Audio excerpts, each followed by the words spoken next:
ہمارے درمیان تبت کے نام سے مشہور ہے سورہ تبت، تبت یدا ابی لہب پوری آیت ہے پہلی، یا مسد کیونکہ یہ لفظ بھی خود اسی سورہ کی ایک آیت میں آیا ہے، یا لہب کے نام سے بھی ہے، تو یہ اس کے فقط نام کے حوالے سے ہے۔ پھر ہم دیکھتے ہیں کہ مکی ہے یا مدنی ہے، یہ سورہ بھی گزشتہ سوروں کی طرح سے مکی ہے، مکے میں نازل ہوا ہے۔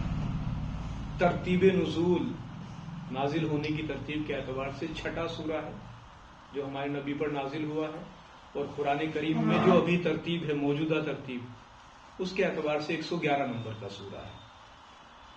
سورے کا جو تقریباً عام ایک مفہوم ہم اپنے ذہن میں رکھ سکتے ہیں وہ یہ ہے کہ سورے میں ابو لہب اور اس کی زوجہ کی مذمت کی گئی ہے۔ ابھی بات آگے جب بڑھے گی تو اور مزید واضح ہو جائے گی۔ اس کے بعد کا مرحلہ یہ ہوتا ہے کہ اس سورے کے فضائل اور اس کے خواص میں اگر روایات میں کچھ بیان ہوا ہے تو اس کی طرف اشارہ ہوتا ہے۔ اس کے فضائل میں سے ظاہر عام طور پر میں نے متعدد کتابوں کا مطالعہ کیا، اس حوالے سے مجھے 2 ہی روایتیں ملی۔ ایک روایت جو زیادہ مشہور ہے وہ یہ ہے کہ پیغمبر اکرم صلی اللہ علیہ وسلم نے اس سورے کے لیے ارشاد فرمایا ہے کہ جو انسان بھی اس سورے کو پڑھے گا، سورہ تبت یدا کی تلاوت کرے گا، اس کو پڑھے گا، پیغمبر فرماتے ہیں کہ مجھے امید ہے کہ اللہ اسے ابو لہب سے جدا رکھے گا۔ یہ وضاحت آیت اللہ مکارم شیرازی نے فرمائی ہے علیکم السلام کہ یہ جو اللہ کے نبی نے فرمایا ہے اس سورے کو پڑھنے والے کو خدا ابو لہب سے جدا رکھے گا، اس کا مطلب یہ نہیں کہ صرف زبان سے پڑھنا، بلکہ اس سورے کی تعلیمات پر عمل کرنا، یعنی جو اپنا راستہ ابو لہب کے راستے سے جدا کر لے گا تو پھر خداوند عالم روز قیامت اسے ابو لہب سے کے ساتھ جمع ہونے سے محفوظ رکھے گا۔ دوسری روایت وہ بہت کم ذکر ہوئی ہے، کسی ایک آدھی کتاب میں ہی نظر آئی، باقی علماء نے اس کو ذکر نہیں کیا، وہ یہ ہے کہ وہ ہمارے چھٹے امام علیہ السلام سے منسوب ہے۔ اس میں آپ فرماتے ہیں کہ جب بھی انسان اس سورے کو پڑھے تو اس کو پڑھنے کے بعد ابو لہب پر لعنت کرے، یہ آیا، یعنی لعنت مطلب یہاں مقصد ظاہر میں سمجھ میں آتا ہے اظہار بیزاری ہے، وہی نتیجہ نکلتا ہے تقریباً جو پہلی روایت میں تھا، یعنی خود کو ابو لہب کے راستے سے دور رکھنے کی کوشش کرے۔ اب مرحلہ شان نزول کا ہے جو ہر سورے کے لیے، ہر آیت کے لیے ہوتا ہے، کس پس منظر میں اور کس موقع پر یہ سورہ نازل ہوا ہے۔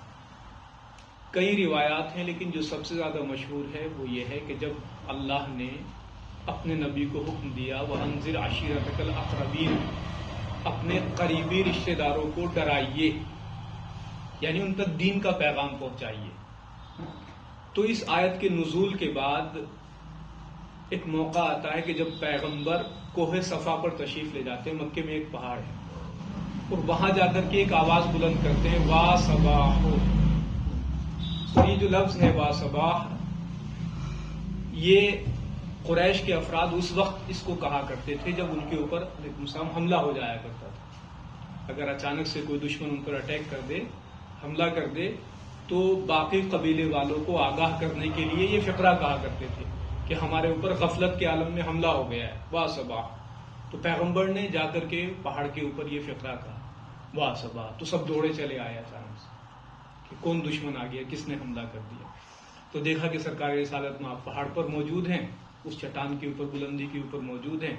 لوگوں نے وجہ کہ کیوں آواز دی، تو پیغمبر نے فرمایا کہ اگر میں تم سے کہوں کہ دشمن کا ایک لشکر اس پہاڑ کے پیچھے سے ابھی یا صبح میں حملہ کرنے والا ہے تو کیا تم لوگ اس بات کو مانو گے؟ تو سب نے ایک ہی جواب دیا کہ ہم نے آپ کو کبھی جھوٹ بولتے ہوئے نہیں دیکھا، اگر آپ کہہ رہے ہیں تو ایسا ہی ہوگا۔ جب اپنی صداقت کا سب سے اقرار لے لیا تب پیغمبر نے فرمایا کہ میں تمہیں عذاب جہنم سے ڈرانے اور آگاہ کرنے کے لیے آیا، یہ بتانے کے لیے ایک بڑا عذاب، بڑا خطرہ تمہاری کمین میں ہے جس میں تم مبتلا ہونے والے ہو۔ جیسی پیغمبر نے یہ بات کہی، ان افراد کے درمیان میں ابو لہب موجود، ابو لہب نے ایک فقرہ کہا تبن لکا۔ تب کے معنی نقصان کے بھی ہیں، گھاٹے کے بھی ہیں، اور ایک آسان ترجمہ جو سب لفظ ترجموں کو نظر میں رکھ کے سمجھ میں آتا ہے وہ ہے تباہ ہو جانا۔ تبن لکا یعنی ابو لہب نے معاذ اللہ پیغمبر سے کہا کہ تم تباہ ہو جاؤ، کیا تم نے یہ بات کہنے کے لیے ہمیں یہاں اکٹھا کیا کہ تم عذاب جہنم سے ڈرانے کے لیے آئے؟ تو یہ پیغمبر کی شان میں ایک طرح کی جسارت ہے. وہ پیغمبر سے کہہ رہا ہے تباً، بس تب کے معنی تقریباً ہمارے ذہنوں میں آ گئے، تباہ ہو جانا، برباد ہو جانا، گھاٹے میں چلے جانا، نقصان میں چلے جانا، یہ تقریباً اس کے معنی ہے. جب ابو لہب نے کہا تباً لکا، تو اس کے اس طعنے اور جسارت کے جواب میں یہ پوری صورت نازل ہوئی. تبت یدا ابی لہب وتب، اس نے پیغمبر سے کہا تھا کہ تم تباہ ہو جاؤ. اللہ کی جانب سے آیت آئی کہ ابو لہب کے دونوں ہاتھ تباہ ہو جائیں، جسے ہم کہتے ہیں ٹوٹ جائیں یا کٹ جائیں. وتب، اور خود ابو لہب تباہ ہو جائے. تو پہلے تانا اس نے دیا تبن لکا، جس کے جواب میں یہ پوری صورت نازل ہوئی. تبت یدا ابی لہب وتب ما اغنی عنہ مالہ وما کسب. یہ بس اس کا ایک شان و نزول جو میں نے آپ کی خدمت میں عرض کیا. اب ایک آیت کا ترجمہ کر کے پھر آگے بڑھتے ہیں. پس تبت یدا ابی لہب وتب، ابو لہب کے دونوں ہاتھ کٹ جائیں، ٹوٹ جائیں، اور نتیجہ ہے کہ تباہ ہو جائے. وتب، خود ابو لہب تباہ ہو جائے. ما اغنا عنہ مالہ وما کسب، ابو لہب کو بے نیاز نہیں کیا نہ اس کے مال نے، نہ جو کچھ اس نے کمایا تھا اس نے. توجہ کرنے والی بات یہ ہے آگے آیت میں سیصلی نارا ذات لہب، کہ ابو لہب ان قریب اس آتش جہنم میں چلا جائے گا جس کی آگ کے شعلے بھڑک رہے ہیں. یہ 3 آیتیں میں نے آپ کی خدمت میں پڑھی ہے. قرآن کا انداز یہ نہیں ہے، قرآن نے اس دور میں کسی کا نام نہیں لیا ہے. عام طور پر جب بھی کسی کے بارے میں کوئی بات ایسی کہی ہے تو کسی کا نام لے کر کے نہیں کہی ہے. لیکن اس سورے میں ہم دیکھ رہے ہیں ابو لہب کا باقاعدہ نام کوٹ کیا. تو ایسا کیوں، کیا وجہ ہے کہ قرآن نے باقاعدہ ابو لہب کا نام لے کر کے اس کی سرزنش کی ہے، اس کی تنبیہ کی ہے، اور اس کے لیے عذاب کی دھمکی دی ہے؟ تو تھوڑا سا اس شخصیت کے بارے میں جاننا ضروری ہے. کون ہے ابو لہب جس کو قرآن نے اتنی اہمیت دی ہے منفی اعتبار سے، نیگیٹولی؟ کون ہے؟ تو تھوڑا سا اس کو سمجھتے ہیں ہم. ابو لہب اس کا نام نہیں ہے. سب سے پہلی بات تو یہ سب ہم جانتے ہیں، لفظ ابو جو آتا ہے یہ کنیت میں لگتا ہے. جیسے مولا کائنات کے یہاں ہے ابو الحسن یا ابو تراب، یا سرکار رسالت میں آپ کا ہے ابو القاسم، امام حسین کا ہے ابو عبداللہ، سبھی کے. تو بس ابو لہب ان کا نام، اس کا نام نہیں ہے. نام ہے اس کا عبد العزا. عزا ایک بتوں میں سے ایک بت ہے، اس کا بندہ. زیادہ تر تفاسیر میں اور کتابوں میں یہی نام اس کے لیے لکھا گیا ہے. کنیت بھی اس کی کچھ اور تھی، ابو عتبہ. بیٹا کس کا ہے؟ جناب عبد المطلب کا. بس ابو لہب جب جناب عبد المطلب کا بیٹا ہے تو رسول خدا سے کیا رشتہ ہو جائے گا؟ چچا ہو گیا. رسول خدا کے یعنی حقیقی چچا یہ ہو جاتا ہے. اب 2-3 واقعات ان کی زندگی کے آپ ملاحظہ کیجیے. جناب عبد المطلب نے ایک سونے کا ہرن تھا، وہ خانہ کعبہ میں ہدیہ کیا تھا، اللہ کے گھر میں ہدیہ کیا تھا، تاکہ ان کی شخصیت اور سمجھ میں آ جائے. ابو لہب نے چند لوگوں کے ساتھ مل کر کے خانہ کعبہ میں سے یہ سونے کا ہرن چرا لیا تھا. اور پھر جب یہ پکڑے گئے تو اس وقت جب ان چوروں کو سزا دی گئی، بعض کتابوں میں ان کے ہاتھ کاٹے گئے. تو ابو لہب کے بھی کٹنے چاہیے تھے، لیکن ابو لہب کے جو ننیحالی رشتے دار ہیں، اس کے ماموں وغیرہ، وہ سب درمیان میں آئے اور انہوں نے ابو لہب کو وہاں بچا لیا. بس اس کے ہاتھ کٹنے سے بچے. دوسرا مرحلہ ان کی زندگی کا، جب سرکار رسالت میں آپ کی ولادت ہوتی ہے تو ابو لہب کی ایک کنیز ہے صوبیہ نام کی. انہوں نے ولادت کے بعد چند دن پیغمبر کا خیال رکھا ہے. لہٰذا پیغمبر کی خواہش یہ تھی ابو لہب سے کہ یہ کنیز جب آپ بڑے ہو گئے کہ یہ کنیز مجھے بیچ دو، کیونکہ اس نے ہماری خدمت کی ہے. پیغمبر چاہتے تھے اس کنیز کو آزاد کر دیں، لیکن انہوں نے اس کو نہیں بیچا. ابو لہب نے نہیں بیچا. بعد میں ملتا ہے کہ فتح مکہ پہ یا اس سے نہیں پہلے بعد میں کسی موقع پر جو انہوں نے خود ہی اس کو آزاد کر دیا، لیکن پیغمبر کو وہ کنیز فروخت نہیں کی، بیچی نہیں، تاکہ پیغمبر آزاد کریں. پیغمبر جب 8 سال کے ہوتے ہیں تو جناب عبد المطلب کی وفات ہوتی ہے. جب وفات کا وقت قریب آتا ہے تو جناب عبد المطلب اپنے سب بچوں کو، اپنی اولاد کو ایک جگہ اکٹھا کرتے ہیں، وصیتیں فرماتے ہیں اور پیغمبر اکرم کے بارے میں خصوصی طور پر وصیت فرماتے ہیں کہ ان کا خیال رکھا جائے. اور مسئلہ آتا ہے سرپرستی کا کہ پیغمبر کی سرپرستی اب کون کرے گا. تو اس مرحلے پر بھی ابو لہب آگے بڑھتے ہیں, کہتے ہیں کہ میں اس ذمہ داری کو لیتا ہوں, میں محمد کی کفالت و سرپرستی کروں گا. لیکن جناب عبد المطلب نے فرمایا ابو لہب سے کہ تم تو انہیں اپنے شر سے محفوظ رہنے دو.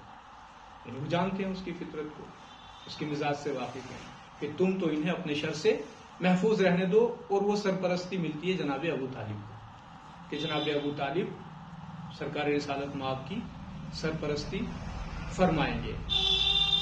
پھر یہ مرحلہ جو میں نے ابھی ذکر کیا, جب یہ آیت نازل ہوئی کہ اپنے خاندان کے تمام لوگوں کو دین کا پیغام دیجیے, تو سرکار رسالت مآب نے جب دعوت کا اہتمام کیا اور وہ جو تھوڑا سا کھانا تھا پیغمبر کی برکت سے جب وہ زیادہ ہو گیا, تو جن لوگوں نے پیغمبر پر جادو کا الزام لگایا تو ان میں سے ایک ابو لہب, اس نے وہاں پر بھی پیغمبر کو بات نہیں کرنے دی, یہ کہہ کر کے انہوں نے اپنے جادو سے تھوڑے سے کھانے کو زیادہ بنا دیا, پیغمبر اکرم کو جادوگر ٹھہرا دیا. اس کے بعد جب پیغمبر نے دین کا پیغام پہنچانا شروع کیا, اب یہاں کئی روایتیں ہیں.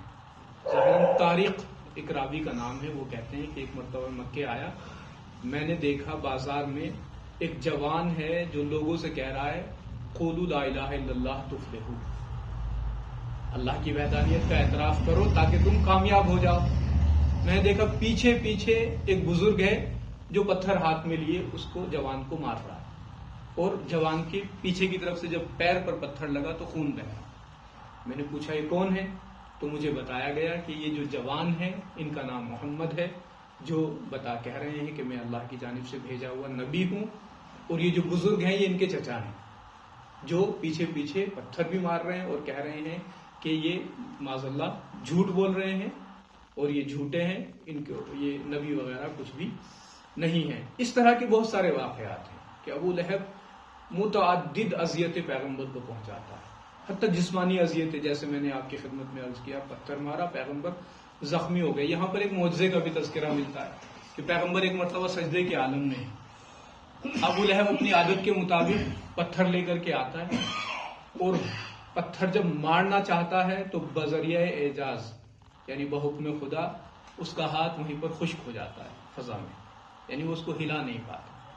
پیغمبر اپنی عبادت سے فارغ ہوتے ہیں, پھر یہ پیغمبر سے التماس منت سماجت کرتا ہے. پیغمبر بحکم خدا اس کے ہاتھ کو آزاد فرما دیتے ہیں, وہ پھر ہلنے لگتا ہے.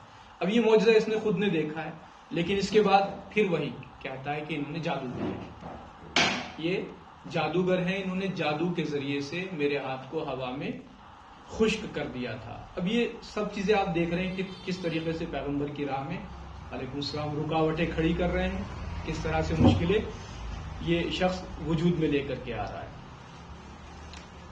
حتیٰ پیغمبر نے فرمایا ہے کہ میرے بدترین پڑوسیوں میں سے دو افراد, ایک کا نام ذکر کیا گیا ہے عقبہ ابن ابی معیط اور دوسرا ابو لہب, کہ کیوں بدترین پڑوسی قرار دیا ہے پیغمبر نے ان کو, کہ ان کا طریقہ کار یہ تھا کہ یہ پیغمبر کے دروازے پر لا کر کے کوڑا ڈال دیتے, اپنے گھر کا یا دوسری جگہوں سے لا کر کے ان کو اذیت پہنچانے کے لیے کوڑا ڈالتے ہیں. اس کے بعد کے مرحلے میں آپ دیکھتے ہیں جس وقت پیغمبر اکرم کا بائیکاٹ کیا گیا اقتصادی طور پر, پیغمبر بنی ہاشم کے ساتھ کہاں پناہ گزین ہوئے, شیب ابو طالب میں. جب بائیکاٹ کیا گیا ہے اس بائیکاٹ میں بھی کرنے والوں میں ابو لہب شریک ہے, تاکہ پیغمبر کا پورا یہ مالی اقتصادی بائیکاٹ ہو جائے. حتیٰ وہ مرحلہ جب پیغمبر کے قتل کی سازش کی گئی ہے نا, کہ رات کے وقت میں پیغمبر کو قتل کیا جائے اور کام تمام ہو جائے, تو اس میں ایک معاہدہ یہ تھا کہ ہر خاندان کا ایک آدمی شامل کیا جائے, تاکہ اگر پیغمبر کے قتل کا لوگ بدلہ بھی لینا چاہیں تو کس کس سے بدلہ لیں گے, جب قتل کرنے والوں میں سب لوگ شریک ہوں گے. تو یہ خود خاندان پیغمبر سے ابو لہب اس قرارداد جو ایگریمنٹ لکھا جا رہا تھا قتل کرنے کے لیے, اس میں یہ شامل ہوتا ہے, قتل پیغمبر کی پلاننگ میں بھی. ان سب چیزوں کو تفسیر المیزان میں بھی ہے اور دوسری جگہ پر بھی ظاہر ذکر کیا گیا. تو البتہ یہاں ایک دوسری چیز ہوتی ہے, جب رات کے وقت حملہ کرنا چاہتے ہیں پیغمبر کو قتل کرنے کے لیے, تو اس وقت یہ ابو لہب ایک مشورہ دیتا ہے، یہ کہتا ہے کہ اگر ہم رات کے وقت میں حملہ کریں گے تو ممکن ہے کہ کوئی خاتون یا کوئی بچہ زخمی ہو جائے یا قتل ہو جائے، کہ اگر ایسا ہو گیا رات میں حملہ کرنے کی وجہ سے کوئی خاتون یا کوئی بچہ قتل ہو گیا تو پھر ہم عرب کے سامنے سر اٹھانے کے قابل نہیں رہ جائیں گے، لہٰذا ہم اسے رات میں حملہ نہیں کرتے ہیں، دن کے وقت میں یہ کریں گے۔ لیکن پھر وہ اللہ نے حفاظت کا انتظام فرمایا اور پیغمبر محفوظ رہے۔ تو یہ سب چیزیں آپ کی خدمت میں عرض کی گئی، پوری یہ تقریباً ایک تاریخی داستانیں۔ اس کی وجہ اور مقصد یہ ہے کہ ابو لہب کوئی ایک معمولی حیثیت یا معمولی کردار نہیں ہے، بلکہ دشمنان پیغمبر میں اور دین کی راہ میں رکاوٹ بننے والوں میں سے ایک بہت بڑا چہرہ ہے، اتنا بڑا چہرہ کہ اللہ نے ایک پوری صورت جو ہے وہ اس کے لیے، اس کے خلاف اور اس کی سرزنش اور اس کی تنبیہ کے لیے نازل فرمائی ہے۔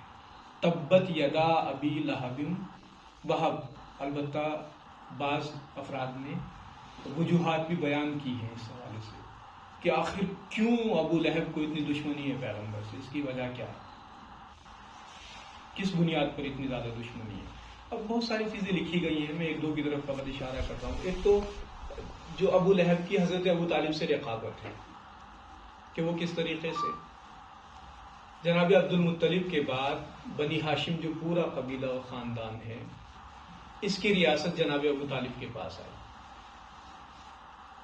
ابو لہب اس کے لیے خود کو پیش کر رہے ہیں، یعنی وہ اس کی خواہش یہ ہے کہ میں بنی ہاشم کا سردار بن جاؤں اور یہ ریاست میرے پاس رہے، لیکن چونکہ جناب ابو طالب بنتے ہیں تو لہٰذا وہیں سے ان کے دونوں کے درمیان میں ایک رقابت اور ایک طرح کا کمپٹیشن اور ایک دوسرے کی مخالفت شروع ہو جاتی ہے۔ یہاں سے سرکار رسالت میں آپ کی کفالت کا میں نے بھی تذکرہ کیا، جب کفالت کا مرحلہ آتا ہے تب بھی وہ کفالت جناب ابو طالب کو ملتی ہے، ان کو نہیں ملتی ہے۔ ایک تو یہ، اور دوسرا خود جو ابو لہب کی زوجہ ہے جن کا نام بتایا گیا ہے ام جمیل، وہ ابو سفیان کی بہن ہے، یعنی ام جمیل بنت ظاہراً حرب ہے، حرب بن امیہ، تو خاندان بنی امیہ سے اس کا تعلق ہے۔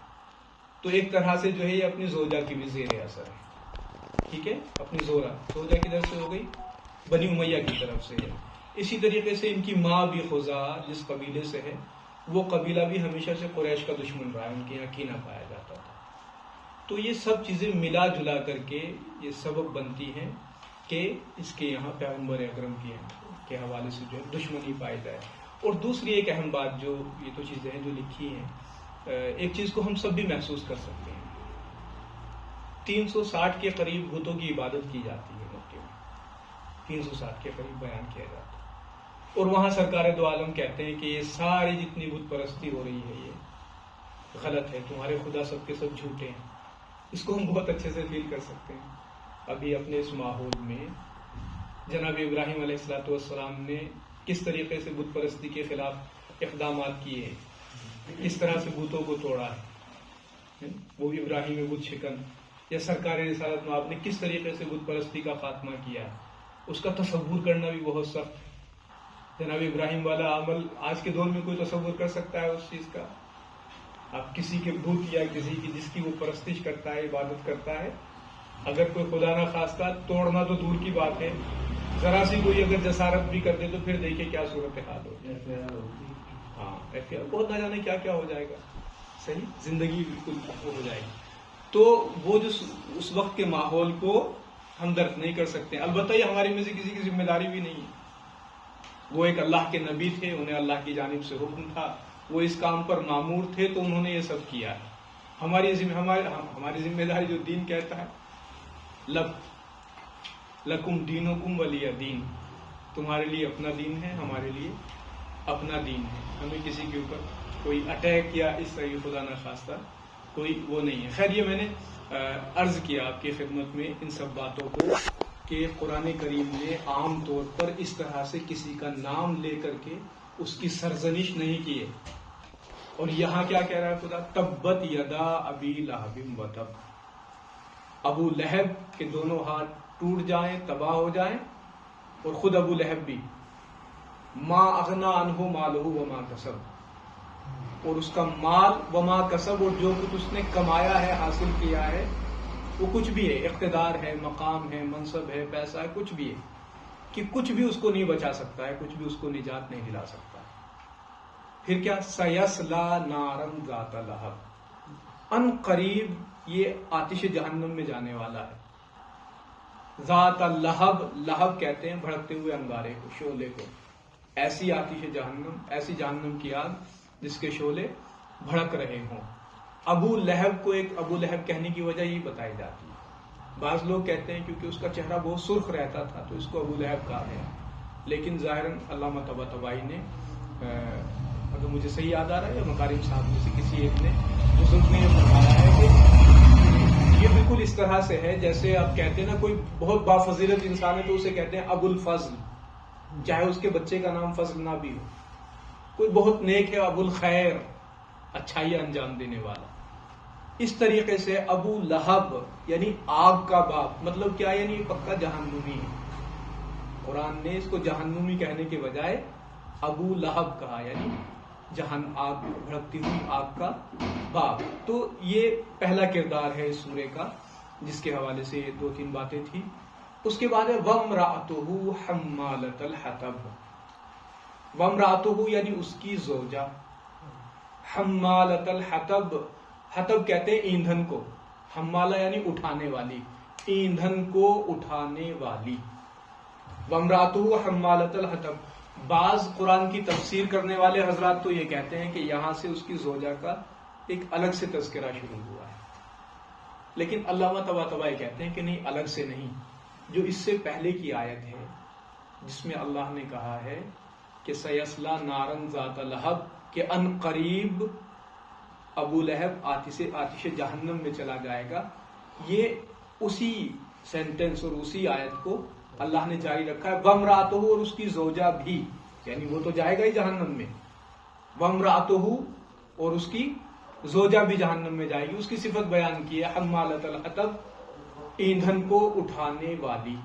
ایندھن کو اٹھانے والی کیا مطلب ہے؟ اس کی وضاحت یہ ہے کہ یہ بھی اپنے شوہر کی طرح سے پیغمبر کی راہ میں رکاوٹ بنا کرتی تھی۔ کس طرح سے رکاوٹ؟ کہ یہ جاتی تھی خاردار شاخیں، جھاڑیاں یعنی جن پر کانٹے ہیں، وہ چن کر کے لاتی تھی اکٹھا کر کے، انہیں ایک رسی سے باندھ کے اپنے کاندھے پر رکھتی تھی۔ تو ایندھن کو اٹھانے والی یعنی خاردار جھاڑیاں، کانٹوں والی جھاڑیوں کو اٹھا کر کے لاتی تھی۔ اور جیسے پیغمبر صبح میں نماز کے لیے مثلا مکہ مسجد میں تشریف لے جائیں گے، مسجد حرام میں، تو ان کے راستے میں وہ سارے کانٹے بچھا دیا کرتی تھی کہ پیغمبر یہاں سے گزریں گے تو ان کو تکلیف ہوگی، ان کو اذیت ہوگی۔ تو یہاں پر علماء نے کہا ہے، ایک اصطلاح ہے ہیئت ممثل، یعنی جیسا عمل ہم اس دنیا میں انجام دیتے ہیں، کل وہی عمل مجسم ہو کر ہمارے سامنے آ جائے گا روز قیامت۔ تو قرآن نے جو کہا ہے کہ وامرأتہ، اس کی زوجہ بھی جہنم میں جائے گی، لیکن کس طرح سے؟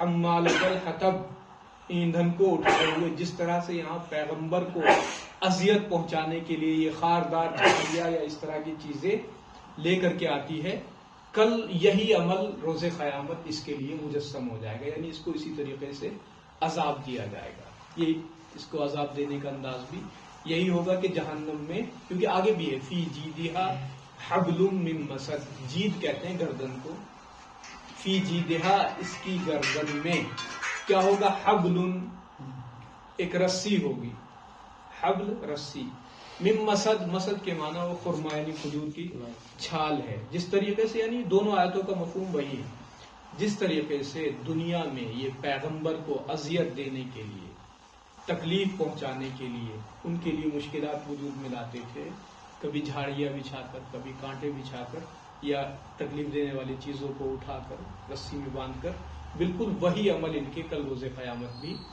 مجسم ہو جائیں گے۔ یہ اس کی زوجہ کا، جمیل ان کا نام بتایا گیا ہے۔ میں نے ابھی عرض کیا آپ کی خدمت میں کہ جمیل جو ہے وہ ابو سفیان کی بہن ہے، حرب بن امیہ کی بیٹی ہے، تو اس کا تعلق ادھر سے اس خاندان سے ہے۔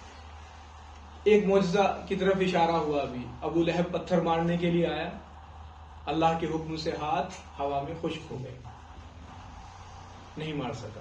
اسی طریقے سے اس کا ہے. ام جمیل کو جب پتا لگا کہ ہمارے لیے یہ سورہ نازل ہوا ہے جس میں ہمارے میاں بیوی دونوں کا تذکرہ ہے، اور شاید میں نے عبداللہ محسن قراتی صاحب کے ذریعے سے سنا تھا کہ اس سورے کا آہنگ ایسا ہے، انداز ایسا ہے کہ یہ آسانی سے لوگوں کو یاد ہو جاتا ہے. تبت یدا ابی لہب وتب ما اغنی عنہ مالہ وما کسب سیصلی نارا ذات لہب وامرأته حمالۃ الحطب فی جیدها حبل من مسد. ایک خاص آہنگ ہے، خاص طرز ہے. تو جب یہ سورت نازل ہوئی، شاید قراتی صاحب نے بیان کیا تھا، تو جن لوگوں نے سورت کو سنا وہ اسے دہرانے لگے. اب کس کی ہجو ہو رہی ہے اس میں، کس کی مذمت ہو رہی ہے؟ ابو لہب کی اور اس کی زوجہ کی. جیسے کہتے ہیں نا ایک آسان سا شعر بچے فوراً یاد کر لیتے ہیں اور ان کو پڑھنے میں لطف آتا ہے، وہ دہراتے ہیں. کہ اس طرح کی کیفیت تھی جب وہ پڑھا کرتے تھے، سب لوگ دہراتے تھے، تو ان میاں بیوی کو بہت زیادہ اذیت، پریشان، حتیٰ انہوں نے خانہ نشینی تک اختیار کی کہ گھر میں رہنے لگے، باہر نہیں نکل رہے، ہر جگہ شرمندگی کا سامنا ہے، انہی کی مذمت ہو رہی ہے.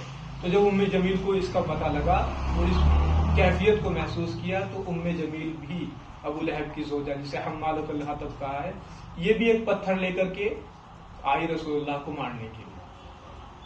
جب یہ آتی ہے تو علامہ طباطبائی نے تفسیر المیزان میں نام کے ساتھ ذکر کیا. اہل سنت جنہیں اپنا خلیفہ اول کہتے ہیں ابو بکر، ان کے حوالے وہ کہتے ہیں کہ میں نے پیغمبر کو بتایا کہ ابو لہب کی زوجہ ام جمیل بہت غصے میں آ رہی ہے اور ہاتھ میں پتھر لیا ہوا ہے، لگتا ہے کہ وہ کوئی نہ کوئی نقصان آپ کو پہنچا دے. تو پیغمبر نے فرمایا کہ گھبرانے کی ضرورت نہیں ہے، وہ مجھے دیکھ ہی نہیں پائے گی، یعنی میں اسے نظر ہی نہیں آؤں گا. وہ پتھر لے کر کے آئی، پیغمبر بھی وہیں پر موجود ہیں، اور یہ انہی صاحب سے پوچھتی ہیں کہ محمد کہاں ہے؟ تو انہوں نے کہا کہ جہاں خدا چاہے وہاں ہے. تو وہ کہہ کر کے گئی کہ انہوں نے ہمارے بارے میں یہ سورہ لوگوں کو بتایا ہے، ہماری مذمت کی ہے، ہماری ہجو کی ہے. تو کہہ کے گئی کہ میں بھی ایک شاعر ہوں، یعنی میں بھی انہی کے انداز میں جواب دوں گی یہ، اور وہ مجھے ملے نہیں، وگرنہ میں آج یہ پتھر لے کر کے آئی تھی، میں ان کے منہ پر مارتی، ایسے کر کے. تو جب وہ چلی گئی واپس، تو ان صاحب نے سرکار رسالت میں آپ سے پوچھا تعجب کے ساتھ کہ کیا حقیقت میں آپ اسے نظر نہیں آئے؟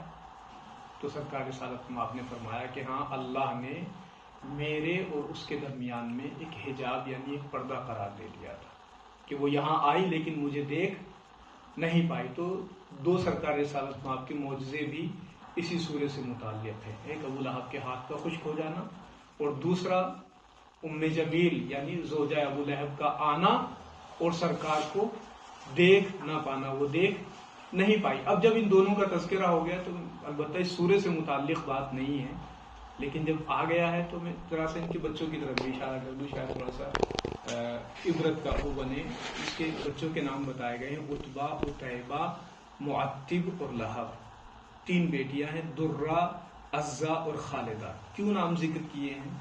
کیونکہ بہت ساری کتابوں میں یہ بات ملتی ہے کہ لوگ تو کہتے ہیں رسول اللہ کی بیٹیاں، لیکن جو جیسے جعفر مرتضیٰ عاملی صاحب وغیرہ کی تحقیق ہے، ان کا کہنا یہ ہے کہ جناب خدیجہ کی کچھ بھانجیاں تھیں، کیونکہ جناب خدیجہ کے جو بہن ہیں ان کے شوہر گزر گئے تھے، تو ان کی جو بچیاں تھیں وہ جب سرکار رسالت میں آپ سے شادی ہوئی تو ان کے ساتھ ساتھ پیغمبر کے گھر میں آ گئی.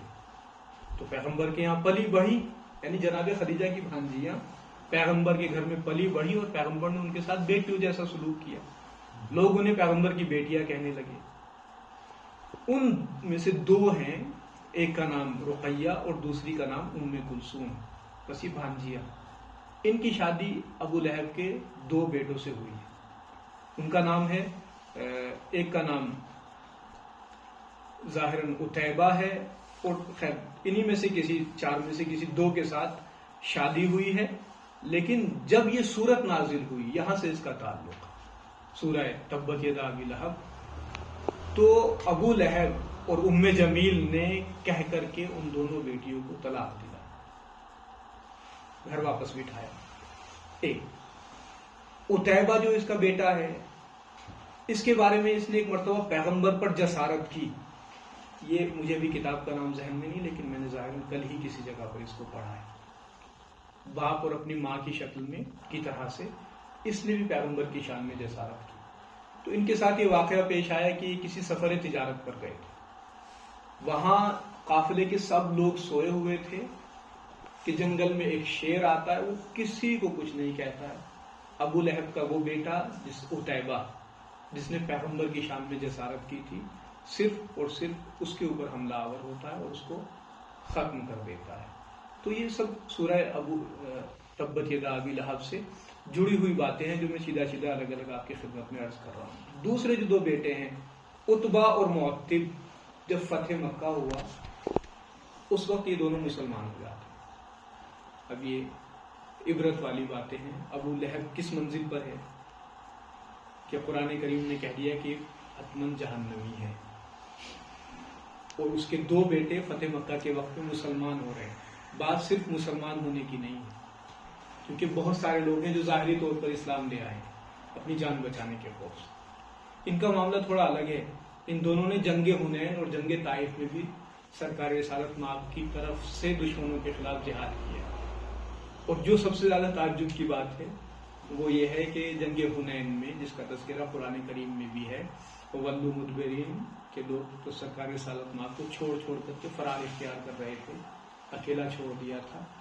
وہ چند افراد جو سرکار رسالت مآب کے ارد گرد باقی رہے، ان باقی رہنے والوں سے یہ دو خود ابو لہب کے بیٹے کا تذکرہ ہے کہ یہ عتبہ اور معتب نہ فقط ظاہری مسلمان ہو جائے، ایسا نہیں. یعنی پھر جب اللہ نے توفیق دی انہیں تو یہ اس منزل تک آ گئے کہ جنگ حنین میں جب بہت سارے مسلمان چھوڑ کر چلے گئے سرکار رسالت مآب کو، یہ دونوں ان چند افراد میں سے تھے کہ جو پیغمبر کے ساتھ باقی رہے. درہ جو ایک بیٹی ہے، جب وہ بھی مسلمان ہوئی اور وہ ہجرت کر کے مدینے پہنچتی ہے تو وہاں یہ ہر معاشرے میں ہوتا ہے، اس کو تانا دیا گیا، عورتوں نے چڑھایا. کیوں؟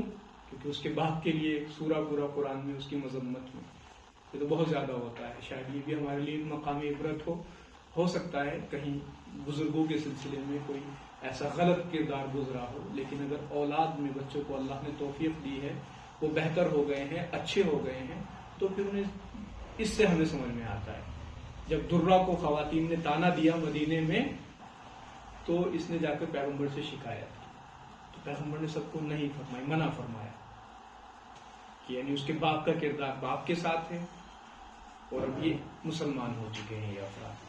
تو اس سے ہمیں بھی ظاہر اندر سے ہی ملتا کہ اگر کہیں کسی سلسلے میں اس طرح کا کوئی کردار رہا ہے، ایسے افراد رہے ہیں اور بچے اب کوئی غلطی کر رہے ہیں، یعنی بچوں کو کوئی توفیق ہو گئی ہے، اچھے ہو گئے ہیں، تو اب انہیں وہ بڑوں کے عمل کا تانا ہمیں نہیں دینا چاہیے، منع نہیں کرنا چاہیے. وعلیکم السلام.